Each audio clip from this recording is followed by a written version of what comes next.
Sejam bem-vindos à 11ª aula do nosso canal. Meu nome é Thalita Chimelli, eu ajudo dentistas a perderem a insegurança na hora de reabilitar os seus pacientes. E o tema da aula de hoje é como reabilitar com segurança, avaliando o perfil de emergência do seu enceramento diagnóstico. Esse é um tema muito legal, muito interessante, fica comigo aqui que você vai gostar. E agora já se inscreve no canal para você receber outras aulas como essa, para você ser notificado, né, de outras aulas como essa. Vamos lá!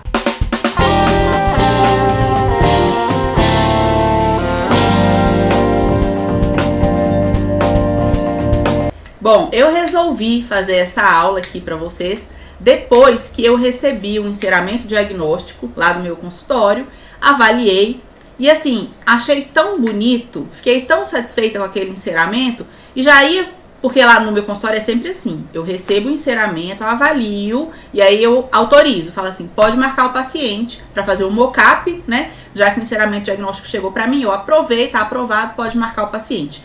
Então, foi um caso que aconteceu lá no consultório, que o enceramento estava tão bonito quando eu recebi, que eu quase autorizei. Foi por muito pouco que eu não falei isso, que podia marcar a paciente, né, no caso. E aí, como eu quase caí nessa pegadinha do enceramento, eu pensei, meus alunos também podem passar por isso, eu preciso alertá-los para que eles não... Porque qual é o problema de você chamar o paciente com o enceramento, claramente com o enceramento não está bom e eu vou fazer o mock-up no paciente? É que ele não vai gostar, ele vai se assustar, vai ser um tiro no pé, ele vai olhar e vai falar, não quero, o tratamento vai ficar assim, então acho que eu não quero. Ou então... vou ter que ajustar o mock-up aqui um pouco. A gente às vezes faz, dá super certo, mas é bom evitar. Se a gente puder acertar de primeira, sempre é bom. E é isso que eu quero ajudar vocês aqui a conseguir com essa aula. E o que eu vou falar não é um problema só de estética, né? Talvez nem seja um problema estético do ponto de vista do paciente, é um problema funcional seríssimo, gravíssimo, e que dá muito pano pra manga, e eu já acompanhei acontecer isso com alunos e não quero que aconteça isso com os casos de vocês, então preste bastante atenção. Antes de tudo, meu objetivo, eu quero muito que vocês treinem o olhar de vocês, né, que vocês, em vez de eu só chegar aqui e já dar a resposta de qualquer jeito, eu quero que vocês treinem a capacidade de análise de vocês frente a um enceramento de diagnóstico. Essa semana me perguntaram no Instagram sobre, professora, você dá aula de enceramento? Quero fazer um curso de enceramento com você. Na verdade, gente, eu não sei encerar. E eu já fiz, eu já tive aquele momento assim de pensar que se eu soubesse fazer um excelente enceramento de diagnóstico, que eu ia entender muito de anatomia, muito de estética, e aí sim eu ia conseguir elevar a qualidade dos meus trabalhos. E fiz cursos de enceramento de diagnóstico, viajei para Goiânia para fazer curso, comprei cera, comprei gotejador elétrico, treinei e cheguei à seguinte conclusão que eu vou falar para você que talvez vai economizar um tempo aí na sua caminhada. Gente, não é para dentista, a gente não tem tempo hábil, né, suficiente, a gente não tem tempo para ficar bom no enceramento, porque enceramento não é só assistir a aula, aprender, agora eu já sei fazer, não, é treino, quanto mais faz, mais... eu não consigo jamais fazer o enceramento como o técnico me envia, né? Tem técnicos que enceram muito mal. Eu tô dizendo um bom técnico que encera muito bem, né? Não vou conseguir chegar naquele nível. Então, já que eu não vou conseguir aquilo, a não ser que eu deixe de ser dentista e passe, sei lá, 6 horas do meu dia fazendo enceramento, 4 horas fazendo enceramento, a menos que eu vá para esse caminho, que não é nem um pouco inteligente a gente fazer isso, então, eu vou depender do enceramento do meu técnico. Só que, o que acontece muito? Acabei de lembrar de um caso de um aluno meu que estava fazendo o tratamento da cunhada, se não me engano, e me mandou a foto do enceramento, né? Porque eu falei pra ele, eu estava acompanhando à distância, né? Eu falei pra ele, eu quero saber passo a passo. Você vai atender ela, moldou? Me manda foto da moldagem. Como se eu estivesse perto, né? Eu queria acompanhar muito de perto, é um aluno muito bom, estava fazendo esse trabalho com ele. E aí ele me mandou, professora, chegou o enceramento do laboratório. Quando ele me mandou, eu falei, nem mostra isso pra ela. Nem mostra, tá muito ruim, não dá pra... E aí ele mora no interior, né? Então foi difícil pra gente conseguir até que o técnico entendesse o que a gente precisava e tudo bem. Isso é só um exemplo pra você entender que há técnicos que você vai precisar de direcionar a evolução deles, e alguns já são muito bons. E mesmo nesses técnicos muito bons, como eu considero o que eu trabalho hoje, o que eu fez esse encerramento que eu vou te mostrar, mesmo assim, há coisas que a gente deve estar atenta no encerramento. Por exemplo, simetria, se manteve a altura e largura dos dentes do jeito que você pediu, se a inclinação dos dentes está coerente com a inclinação que você quer, se o plano oclusal não foi inclinado para um lado ou para o outro. Para isso a gente sempre monta, né, no arco facial. Inclusive tem uma aula sobre isso no LCAB, aula de articulador e facetas, articulador e estética, né? Por que um precisa do outro para ficar um bom trabalho. Enfim. Então tudo isso a gente tem que avaliar. Mas no encerramento que eu estou falando aqui com vocês, no caso específico que me levou a gravar essa aula, tudo isso estava do jeitinho que eu pedi. Inclinação do jeito que eu pedi, altura e largura do jeito que eu pedi, textura linda, sabe? Um capricho, nossa, uma proporção muito bonita, tudo perfeito. Por isso que eu quase marquei a paciente. E teve um problema. Eu quero que vocês assistam o vídeo. Eu fiz um vídeo, né, filmando em vários ângulos ali. Nesse momento que eu tô fazendo o vídeo, eu tô inclusive tentando pegar nas imagens ali do vídeo o que eu queria comunicar para o técnico, que eu queria que fosse alterado. Então eu quero que vocês assistam e vocês já sabem que tem uma coisa errada, né? Mas assim, eu poderia dizer que 100% de vocês iam olhar ali o encerramento e falar, não, tá, não consigo ver. Tá, pra mim tá bom, tá muito melhor que os encerramentos que eu faço. E ali tem um erro grave que eu quero que vocês não cometam com os pacientes de vocês. Então, vamos ver o vídeo rapidinho e depois a gente volta com a resposta. Que enceramento lindo. Olha a textura dessa cera. Muito bonito.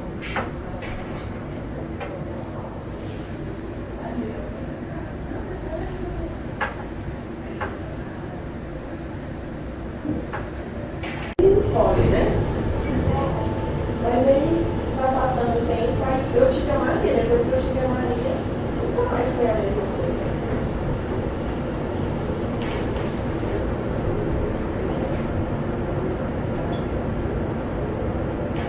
Depois que eu tive a Maria. Pronto, então vocês viram ali e eu vou dar a resposta pra vocês qual é o problema daquele vídeo. É o perfil de emergência. Professora, o que é perfil de emergência? Porque eu acho que eu sei o que é, mas eu não tenho muita certeza. Perfil de emergência é o ângulo que o dente, a forma como o dente sai de dentro da gengiva. Então, antigamente, vou dar uma coisa assim, vou dar um exemplo ilustrativo para vocês entenderem do que eu tô falando. Por exemplo, antigamente, bem antigamente, os técnicos, eles gostavam, né, de fazer, era preconizado fazer os dentes mais volumosos na cervical por acho que a teoria da deflexão do bolo alimentar, uma coisa assim. Era como se fosse assim, para proteger o colo do dente, né, para proteger a gengiva marginal, então eu faço um volume ali para evitar que o alimento escorregue ali. Antigamente tinha uma tendência a fazer assim. Eu tô tentando só justificar o porquê que eu acho que até hoje acontece isso ainda, de um sobrecontorno exagerado, né, na zona de transição entre a gengiva e o dente. Mas isso é só para ficar claro na cabeça de vocês, para vocês imaginem isso, um dente assim bem gordinho na cervical aqui assim, para poder evitar que venha alimento para a gengiva marginal, e é totalmente o contrário, mas por um tempo foi assim, muito, muito, muito antigamente, né? Inclusive lendo artigos muito antigos foi que eu vi essa teoria, e aí muita coisa fez sentido pra mim. Eu falei, então isso não vem do nada, né? Isso tem uma história. Mas isso não importa pra gente. Eu contei essa historinha de que antigamente era assim, só pra vocês entenderem do que eu estou falando, que é a forma como o dente sai da gengiva, que pode sair com um sobrecontorno, que é quando ele tá volumoso, ou com um subcontorno, que é quando tá muito chapado, assim, né? Então, e tem que sair como, professor? Isso não pode ser nem muito, nem pouco. Primeira coisa que eu quero que vocês entendam, um sobrecontorno é muito mais prejudicial do que um subcontorno. Então, entre um dente muito mais volumoso e um dente pouco volumoso, é melhor que seja um dente pouco volumoso, menos do que o esperado, tá? Ah, professora, mas qual que é o esperado? Foi por isso que eu fui pesquisar os artigos que eu pesquisei pra mim, né? Porque eu queria estudar um pouco mais sobre isso. No momento que eu vi aquele encerramento, eu quis estudar isso e tô trazendo para vocês também, inclusive, os artigos que eu pesquisei, que eu usei na minha pesquisa para conversar com o técnico, para montar essa aula aqui para vocês também. Então, gente, deixa eu ver se eu quero falar mais alguma coisa que eu não tenha falado aqui. Não, por enquanto é só isso mesmo. Então, vamos começar a passar aqui os slides. Peraí. Pronto. Vamos, esse primeiro artigo aqui que eu usei fala sobre a localização da margem da minha restauração. Então, imagina que eu coloquei uma coroa. É a localização da coroa em relação à gengiva e a saúde periodontal. Será que todas as vezes que eu colocar uma coroa dentro do sulco gengival eu vou ter inflamação? E só o quanto para dentro do sulco gengival é o que importa? Ou a forma como sai, o formato, a adaptação, o polimento das margens, o que importa? Isso é um artigo muito, muito, muito antigo, mas muito básico, por isso que eu quis colocar aqui pra gente poder ver juntos, né? Então, primeira coisa, eles, no artigo aqui, eles falam, né, que as margens subgengivais, ou seja, as margens dentro do sulco gengival, elas estão associadas normalmente a uma inflamação marginal crônica, né? E aqui se acredita, né, por uma mudança da microbiota, uma microbiota mais patogênica, ou seja, o tipo de bactéria que eu tenho quando eu faço a minha coroa dessa forma, o tipo de bactéria que eu tenho ali próximo dentro do sulco gengival é uma bactéria mais patogênica, com mais capacidade de fazer inflamação do que as bactérias que eu tenho quando eu uso, por exemplo, uma coroa supragengival, uma coroa que não invade, né, que não chega perto ali da gengiva, vamos dizer assim. Não vamos começar a falar de espaço biológico não, que é para não confundir. Tá bom, então, uma das coisas importantes é isso, a localização da margem, mas não é só isso. O que é importante também? Acabamento das margens gengivais. Isso aqui fala nesse trabalho que eu tô mostrando para vocês.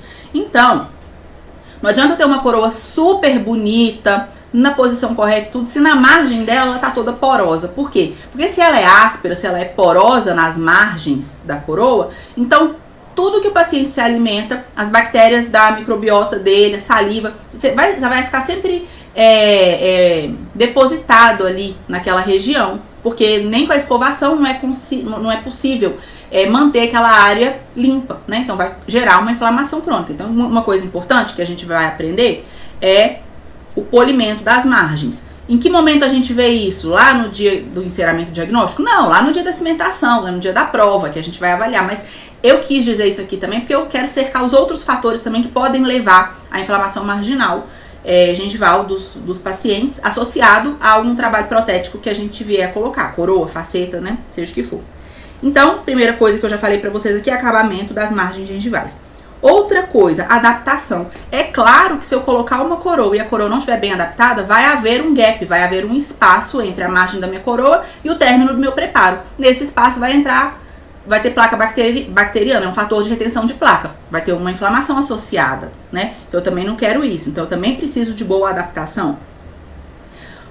Às vezes, gente, outra coisa importante, você vai fazer tudo certo. Você vai fazer o acabamento correto das margens, a adaptação certinha, mas se você coloca em uma área que tem uma pequena faixa de gengiva queratinizada, ou seja, numa área de gengiva sem a proteção necessária, né? E qual é essa proteção necessária? Normalmente a gente fala 2 a 3 milímetros de faixa de gengiva queratinizada. Se você não tem isso, a gente vê isso muito em coroa sobre implante, né? Que é outra seara, mas que para vocês lembrarem também que isso pode acontecer, vai ter uma inflamação crônica ali mesmo que você respeite todos esses outros fatores. Então é importante também saber disso, ter essa informação. E também quando a gente faz invasão do espaço biológico, a gente vai ter uma inflamação crônica associada ali, né? Mesmo que a gente siga todos os outros critérios aqui que eu falei para vocês. E por último, e o mais importante, não o mais importante entre todos, mas o mais importante para essa aula, porque está associado com o que eu estou falando sobre o enceramento que eu recebi no meu consultório, que a gente está conversando aqui, é o perfil de emergência. Então, como eu disse para vocês, o perfil de emergência é a forma como o dente sai de dentro da gengiva. A gente deve observar como é nos dentes naturais, né? Antes, eu queria lembrar uma coisa ainda desse artigo mais antigo que eu quero falar, é o seguinte. Essa inflamação marginal iatrogênica, ou seja, causada por um erro profissional, né? ela já esteve relacionada no passado, quando não se sabe, professora, mas imagina, né? Um aluno fala assim, mas o perfil de emergência tá certo, o acabamento das margens tá certo, ele não vê nenhum problema. Às vezes tem um problema, por exemplo, às vezes o espaço biológico está invadido, ou às vezes não tem faixa de gengiva queratinizada, tem o problema. Só que ele não consegue enxergar e ele pensa, por que essa paciente está com essa inflamação em volta da coroa? Por que essa paciente está assim, sendo que eu fiz tudo certo? E aí tem as teorias, né, que são coisas que não dependem, que não são coisas que tiveram origem num trabalho que não foi bem feito. Por exemplo, tem alergia do metal, paciente, porque é uma coroa metalocerâmica que tem alergia do metal. Ou então, uma reação ao cimento. Eu cimentei com um cimento ali e o paciente está tendo reação alérgica, por exemplo, àquele cimento, né? Então, essas mudanças inflamatórias, né, associadas com as margens posicionadas de forma subgengival, normalmente não são reações ao material dentário. Não é reação ao metal, não é reação à cerâmica, muito menos, né, que a cerâmica é muito mais biocompatível, e também não é uma reação ao cimento que foi utilizado também. Normalmente é por causa de acúmulo de placa bacteriana. E o que faz acumular placa bacteriana? Um dos fatores muito importantes, um perfil de emergência inadequado. Inadequado de que forma, professora? Com excesso ou com falta? Muito mais com excesso do que com falta. A reação da gengiva sempre vai ser muito pior para a gengiva, um sobrecontorno do que um subcontorno. E é isso que eu quero ensinar para vocês, que isso causa, né, um potencial de destruição periodontal, né, de problema periodontal, e eu quero que a gente saiba evitar isso lá desde o enceramento diagnóstico, né? Agora, esse artigo, ele vai falar sobre dentes naturais. Como é que é? Do jeitinho que Deus fez. Acho que, se não me engano, esse é o artigo que pegou 148 dentes anteriores, né, da região anterior, e fez um escaneamento e fez o ângulo entre a emergência da coroa e o ângulo da superfície da raiz. E que ângulo é esse? Porque a gente quer saber, porque a gente quer reproduzir, né? E nesse artigo, assim como outros artigos também, geralmente são sempre por volta disso aí, 15 graus de ângulo entre a coroa e a superfície da raiz. E é isso que a gente, conhecendo os dentes naturais e sabendo que não acontece essa inflamação nos dentes naturais, o que a gente tem que fazer? Tentar copiar a natureza. A gente está sempre tentando fazer isso, tanto por estética, para eu ter uma estética melhor, quanto por saúde também. Até porque o que acontece quando eu tenho um sobrecontorno? O que acontece quando eu tenho uma adaptação perfeita, que seja mais um dente volumoso? A minha gengiva em volta está sempre inflamada. E essa gengiva inflamada, qual é o problema dela? É que ela sangra quando vai escovar? Então, se o paciente não está escovando, ele está numa festa, está sorrindo, tá bonito o sorriso dele. Não, tá roxa, a gengiva dele fica roxeada. E isso denuncia que aquilo é uma prótese, que talvez você tenha tomado todo o cuidado para fazer ali um trabalho natural, que pareça dente natural. Mas se a gengiva está toda inflamada em volta, se a gengiva é roxa em volta, é claro que vai denunciar que é uma prótese, né? Então, uma coisa que eles colocaram nesse artigo que eu achei muito interessante foi que eles colocaram assim: o dentista, ele não tem que olhar só se a coroa adaptou, porque muitas vezes a coroa, ela tá com um perfil de emergência, ela tá bem gordinha, ela tá com perfil de emergência exagerado, mas a adaptação tá perfeita. Então o dentista vai falar, não, a adaptação tá ótima, eu não vou ter problema com a gengiva. E não é verdade. Tem todos aqueles outros fatores que eu falei pra vocês, e também, principalmente, o ponto de vista de hoje aqui que a gente tá conversando, o perfil de emergência, né, que é muito importante. E aí, baseado nesses achados, né, ele tem esses desenhos aí que eu quis colocar para ilustrar que um ângulo de emergência deve ser de 15 graus. Aqui um outro artigo também que varia um pouquinho, né, os números, mas também sempre aí por volta de 15 graus. Esse aqui eu quero falar depois, deixa eu voltar aqui. Então, é isso que eu quero mostrar para vocês. Agora, deixa eu falar uma coisa aqui. Cada ser humano, essa é a beleza e a dificuldade da odontologia. Cada dente, meu Deus, cada gengiva que aparece no nosso consultório, a gente tem as regras. Por exemplo, 3 milímetros na margem da cavidade, né, da margem do preparo até a crista óssea. 2 milímetros, 2 a 3 de faixa de gengiva queratinizada, mas tudo isso são médias. Cada paciente é de um jeito, né? Então, o que eu preciso, o que funciona para um paciente, por exemplo, eu posso ter um espaço biológico ali de um determinado número, né, de uma medida em um paciente, em outro totalmente diferente. Pode acontecer essas variações. Então, como é que eu faço para testar naquele paciente? Provisório. Então, se eu não tenho certeza, por exemplo, eu não tenho certeza se esse perfil de emergência está adequado para esse paciente. Porque olhando aqui, eu acho que está 15 graus, mas mesmo assim eu tô achando essa gengiva desse paciente tá um pouco inflamada. Então deixa ele com um provisório idêntico à coroa, e hoje a gente tem métodos para fazer isso.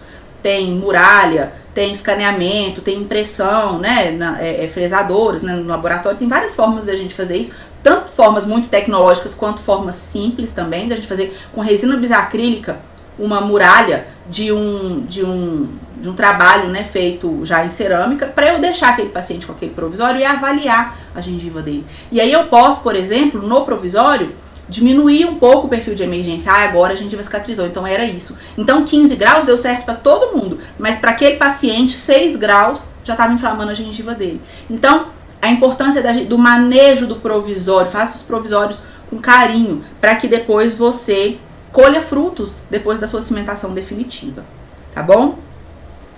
Então, uma coisa importante, outra coisa, gente, eu adorei achar isso aqui, porque quando eu vou passar artigos para vocês aqui, eu sempre procuro de revistas sérias, né, de grupos de pesquisa de pessoas que eu conheço, para eu trazer sempre uma informação confiável para vocês, porque tem artigos de qualidade tão ruim, de conclusões tão equivocadas, e eu sempre faço esse filtro. Então, por exemplo, uma das formas de fazer isso, eu nunca vou trazer uma dissertação de mestrado, nunca vou trazer uma dissertação, geralmente é um artigo publicado numa revista que tenha uma boa qualificação, né? Mas só que esse trabalho eu achei lindíssimo. Ele é de 2017, eu acho, ou 2007, não sei. E foi um trabalho de mestrado. Mas eu achei muito interessante. O que eles fizeram? Eles pegaram um modelo, né, de gesso, modelo manequim normal, mandaram para 3 ou 4 protéticos. Eles foram testar o perfil de emergência que os protéticos costumam fazer. E aí eles fizeram preparo na faceta, mandaram, né, pra lá. Qual a conclusão eles chegaram? Que o protético sempre vai querer fazer o dente gordo. Basicamente é isso. Ele sempre vai querer fazer o dente gordinho, sempre vai querer fazer sobrecontorno.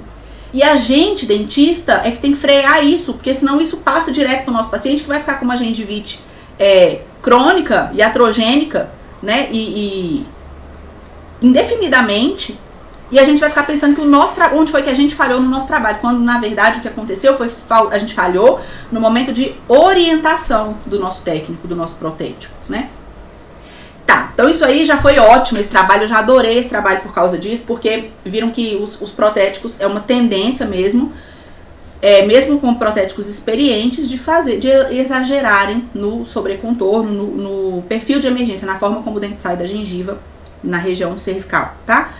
E aí eles fizeram o seguinte, eles compararam os mesmos protéticos. Quando eles mandavam o dente que eles tiraram do manequim, ou seja, faça igualzinho esse, toma aqui um dente para você fazer igual. E quando eles não mandavam, tipo, faça do jeito que você acha que combina aí um canino aí. Dos dois jeitos eles faziam sobrecontorno. Dos dois jeitos. Então, se eles faziam, não importa, isso quer dizer o quê?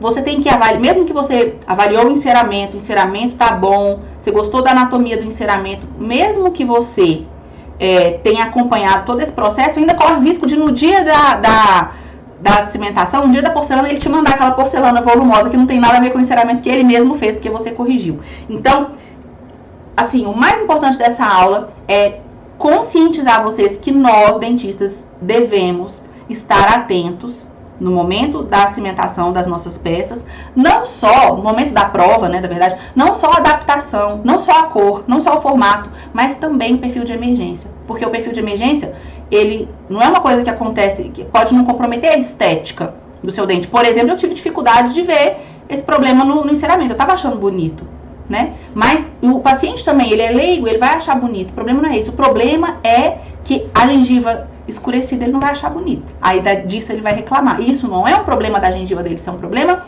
da prótese que a gente colocou, que tá com sobrecontorno. tá bom? Então, veja a conclusão aí desse trabalho que eu elogiei aqui para vocês. Com base nos resultados e na metodologia utilizada, podemos concluir que os técnicos em prótese dentária, independente de terem em mãos ou não uma referência morfológica, ou seja, uma referência de anatomia para eles utilizarem durante a escultura das facetas protéticas, e aqui a gente pode extrapolar para coroas também, eles elaboram-nas com sobrecontorno. Eles farão com sobrecontorno. Então, vamos ter cuidado com isso, né? E agora, pra gente finalizar aqui, né, vocês já viram o vídeo lá? O vídeo eu acho muito mais real do que a foto. A foto, depois eu fui tentando tirar a foto de uma forma, de um ângulo que desse pra ver bastante o sobrecontorno. Veja como, olha aqui, veja essa bolinha verde aqui, ó, onde tá a cerâmica, onde vai ficar a cerâmica, onde iria ficar a cerâmica, se eu não percebesse nada, e onde tá a gengiva. Vocês percebem que a cerâmica tá mais à frente do que a gengiva?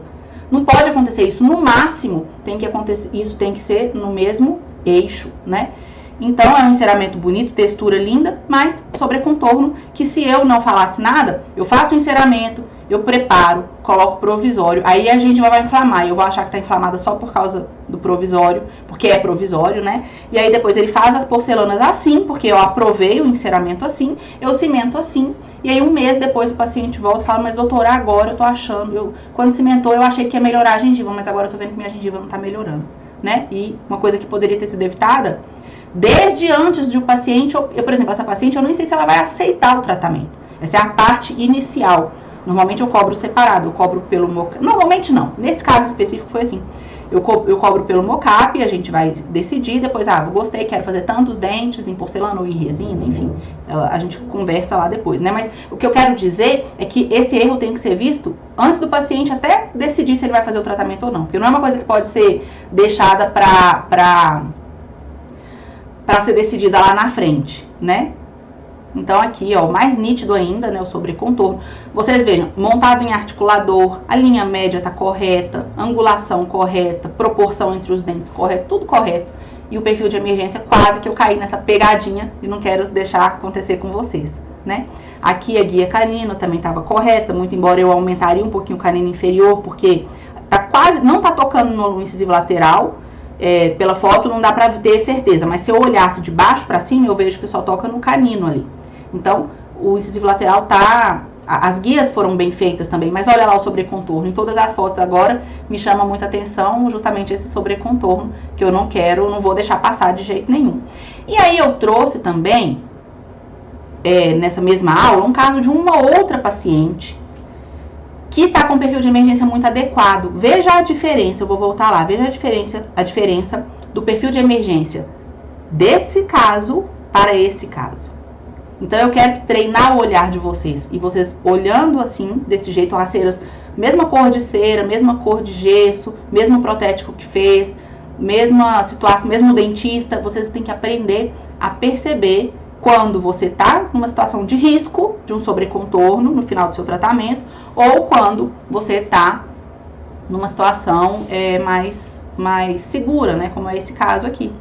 Então, esse enceramento, gente, inclusive é por isso que ele não está montado a parte superior, ele não é um enceramento só de diagnóstico, ele é um enceramento feito para injetar as lentes, para injetar a cerâmica, já estava pronto para injetar. E aí, às vezes, quando eu estou em dúvida na anatomia do caso, eu peço para ele fazer uma muralha para mim, nesse momento, antes de ir pro forno, porque se tiver qualquer problema, ele já corrige aqui na cera, né? Nem todo protético gosta de fazer isso, porque às vezes quebra a cera e tudo tem que ser feito com muito cuidado, mas é uma forma que eu desenvolvi junto com o meu protético, talvez sirva pro seu protético também, para você e para o seu protético, se não servir, outras formas que você precisa encontrar para ter mais previsibilidade nos seus casos, né? Eu estou muito feliz com esse caso ficou muito bonito.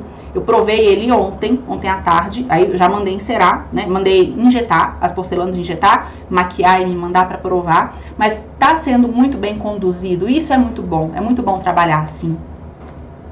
E aqui é a muralha que foi feita em cima do trabalho, e vejam aqui o perfil de emergência como tá bem adequado, bem bonito, a paciente adorou, tá muito bonito. E aí É isso que eu tenho para falar para vocês. Espero que vocês tenham gostado dessa aula. Não se esqueçam de se inscrever no grupo do Telegram, de se inscrever no link do Telegram que está aqui na descrição desse vídeo, para vocês receberem o link das aulas. Toda vez que eu lançar uma aula nova, aí você já corre lá no Telegram e já tem o link, só clicar e assistir, você não vai perder. Toda terça-feira, meio-dia, a gente disponibiliza uma aula nova, tá bom? Então é isso, um abraço e até a próxima.